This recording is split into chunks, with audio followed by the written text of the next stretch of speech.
এটা কি দাদা এই বাসটার ভিতরে রান্না করা হয়েছে নাকি রান্না করে পরে বাসে ঢোকানো হয়েছে? বাংলাদেশের এমন একটা জায়গা যেখানে মেঘ এসে পাহাড়কে জড়িয়ে ধরে আর সূর্যাস্তটাকে মনে হয় কোনো শিল্পীর আঁকা ছবি।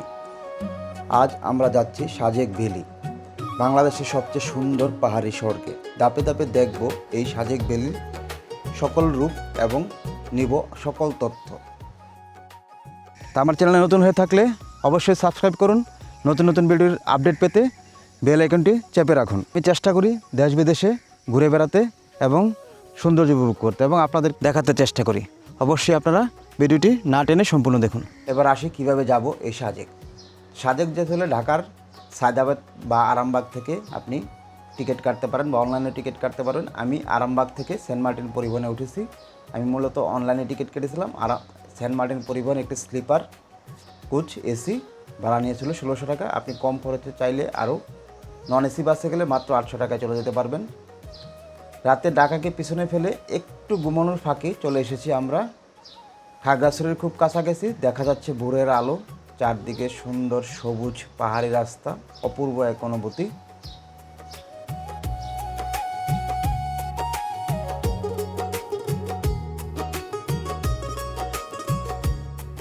খাগড়াছড়ি পৌঁছে প্রথমে আমরা চলে আসলাম সিএনজি স্টেশনে। আমরা যেহেতু 3 জন ছিলাম, একটা সিএনজি ভাড়া নিয়েছি। এখানে 4 টানানো আছে সিএনজি ভাড়া।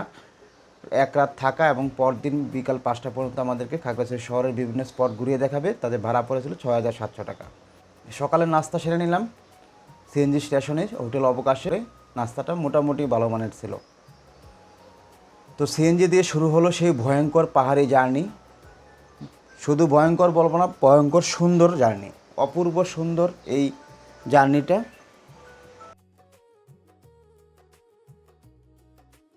ভিউয়ার্স, আমরা এখন চলে এসেছি বাগাইহাট আর্মি ক্যাম্পে। এখান থেকে পুলিশ এবং আর্মির যৌথ তত্ত্বাবধানে আমাদেরকে নিয়ে যাওয়া হবে সাজেকে।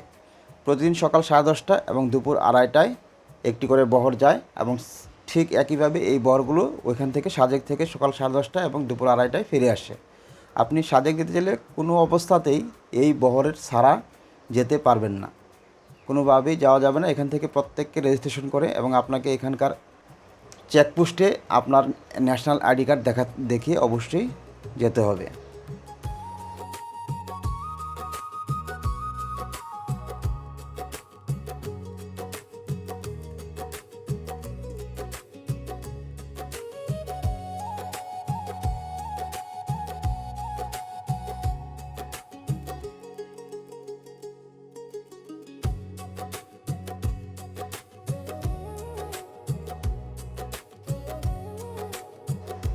আমরা এই মুহূর্তে আছি বাগাই ঘাট থানায়, যেখানে পুলিশ পরিবর্তন করা হয়। অর্থাৎ বাগাই দিঘিনালা থানার যে পুলিশ এখানে এসেছিল তাদেরকে পরিবর্তন করে তারা এখানে নামাই দিয়ে চলে যাবে। আবার এখানকার পুলিশ আমাদেরকে বাকি পথটা নিয়ে যাবে। এখানে আসার পর দেখুন বিভিন্ন পাহাড়ি লোকজন বিভিন্ন ধরনের খাবার নিয়ে ঘুরে বেড়ায়। আপনি চাইলেই যে কোনো খাবার কিনে খেতে পারেন। তো একটু বিরতি শেষে আবার শুরু হলো সেই ভয়ঙ্কর সুন্দর জার্নি, অপরূপ পাহাড়ি রাস্তা, সে এক অপূর্ব অনুভূতি এবং ভিতরে বুকটা দুরুদুরু করছে, যেহেতু পাহাড়ের উপরে উঠতে গিয়ে গাড়িগুলোর খুবই কষ্ট হয়। ভয়ঙ্কর রাস্তা পাড়ি দিয়ে চলে এলাম সেই অপূর্ব সুন্দর সাজেকে। আমরা ঢাকা থেকে হোটেল বুকিং দিয়ে এসেছিলাম। আমরা নিরিবিলি ইকো রিসোর্টে রুম বুকিং করেছিলাম। রুমে এসে চেক ইন করে একটুখানি রেস্ট নিয়ে এখান থেকে ফোনে খাবার অর্ডার করে রেখেছি লাঞ্চ। এখান থেকে লাঞ্চ যদি আপনি আগে অর্ডার না করে রাখেন তাহলে খাবার পাওয়ার সম্ভাবনা খুব কম। তো ভিউয়ার্স, এই রিসোর্টের পূর্ণাঙ্গ রিভিউ আমি আলাদা ভিডিওতে আপনাদেরকে দেখাবো। এখন আর কথা না বাড়িয়ে চলে যাই লাঞ্চ করতে। আমরা চলে এসেছি মন্টানা রেস্টুরেন্টে। দেখুন রেস্টুরেন্টের চোখ দাঁড়ানো সৌন্দর্য, নামটি যেমন মন্টানা, সত্যি সত্যি সত্যি একবার এই রেস্টুরেন্টটি দেখলে আপনার মন বারবার এখানে আপনাকে টানবে। এখানে বিভিন্ন ধরনের প্যাকেজে খাবার পাওয়া যায়। আমরা মূলত সবজি, ডাল এবং আলু ভর্তার প্যাকেজ নিয়েছিলাম 120 টাকা করে জনপ্রতি। আর সাথে নিয়েছিলাম একটি বেম্বু চিকেন, যার মূল্য ছিল 750 টাকা। বেম্বু চিকেনটি মূলত 4:1। তবে যে পরিমাণ চিকেন দিয়েছিল তা 4 জনের জন্য অনেক বেশি হয়ে গিয়েছিল। ব্যাম্বু চিকেন বের হচ্ছে, কিন্তু তেলের পরিমাণটা খুব বেশি মনে হচ্ছে, খুবই পাতলা। এটা কি দাদা এই বাসটার ভিতরে রান্না করা হয়েছে নাকি রান্না করার পরে বাসে ঢোকানো হয়েছে? বাসের ভিতরে রান্না করা হয়েছে। এত বেশি তেল হয়ে গেছে দাদা, তেলটা অনেক বেশি হয়ে গেছে। তো খাবার মানও খুব সুস্বাদু ছিল, খুবই সুস্বাদু ছিল খাবার, পাহাড়ি খাবার হিসেবে। তো খাওয়া দাওয়া শেষে এখন আমরা যাচ্ছি কংলাক পাহাড়ের উদ্দেশ্যে। আমরা এখন সাজেক তথা রাঙামাটির সর্বোচ্চ পাহাড় কংলাক পাহাড়ের চূড়ায় উঠছি। দেখি কতক্ষণ লাগে উঠতে। সাজেকের সবচেয়ে আকর্ষণীয় সুন্দর স্পট বা ভিউ, এটির উচ্চতা সমুদ্রপৃষ্ঠ থেকে 1800 ফিট এবং এই রাঙামাটির সবচেয়ে উঁচু পাহাড় এটি। এখান থেকে অনেক দূর পর্যন্ত চোখ যাবে, যতটুকু চোখ যাবে ততটুকুই শুধু সবুজ আর সবুজ। মনে হয় যেন সবুজের গালিচা বিছিয়ে রেখেছে প্রকৃতি আমাদের জন্য। অপূর্ব সুন্দর অনুভূতি। বর্তমানে এখানে সিঁড়ি করে দেওয়া আছে, সিঁড়িতে খুব আরামে উঠে যাওয়া যায়, যদিও এই সিঁড়িগুলি খুব মাত্র বছরখানেক আগেও ছিল না। পর্যটকদের সুবিধার জন্য বর্তমানে এই সাজেকে অনেক সুযোগ সুবিধা তৈরি করে দেওয়া হয়েছে, তাই যারা আসতে চান ভয় পাওয়ার কোনো কারণ নেই। পাহাড়ি বলে ভয় পাওয়ারও কোনো কিছু নেই। সম্পূর্ণ নিরাপদ পর্যটন বান্ধব পরিবেশ তৈরি করা হয়েছে এই সাজেক ভ্যালিতে। অপূর্ব সুন্দর অনুভূতি, নির্ভয়ে নিশ্চিন্তে ঘুরতে পারেন এই সাজেক ভ্যালিতে, কোনো ভয় পাওয়ার কিছু নেই এবং পাহাড়িরাও যথেষ্ট আন্তরিক। কত করে বিক্রি করেন এক একটা? হ্যাঁ, 100 টাকা করে একটা।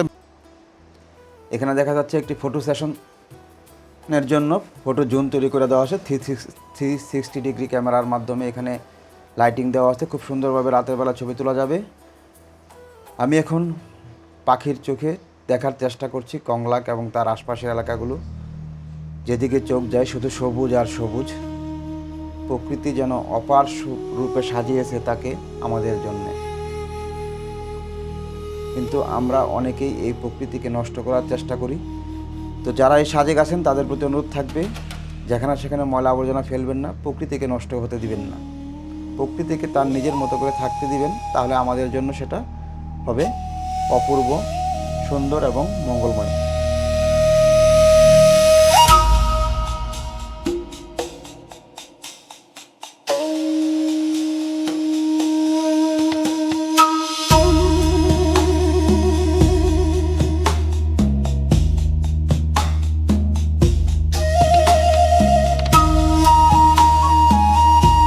এটি কংলাকের সর্বোচ্চ অংশটা এবং খুব খাড়া অংশটা, এর উত্তর পাশটা একেবারেই খাড়া। ওই যে দূরে যে পাহাড়গুলো দেখা যাচ্ছে এগুলি মূলত মিজোরাম প্রদেশের, অর্থাৎ ভারতের যে মিজোরাম প্রদেশ সেই এলাকায় পড়েছে, এগুলি বাংলাদেশের সীমানায় না।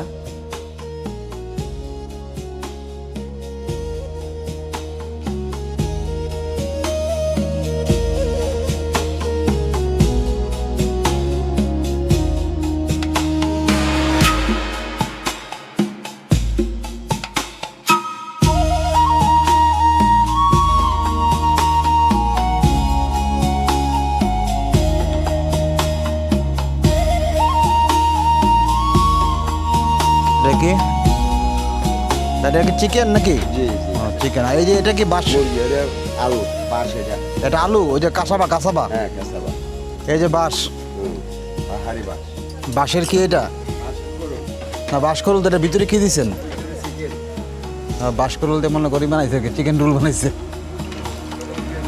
এই যে মোমো আছে আবার, হ্যাঁ চিকেন মোমো আছে। চিকেন মোমো, হ্যাঁ ঠিক আছে। আমরা এই মুহূর্তে আছি হেলিপ্যাডের পাশে। এই হেলিপ্যাডের পাশে দেখুন বিভিন্ন পাহাড়িরা তাদের তৈরি বিভিন্ন খাবার নিয়ে বসে আছেন। আপনি আসলে অবশ্যই এই পাহাড়ি খাবারগুলো টেস্ট করবেন।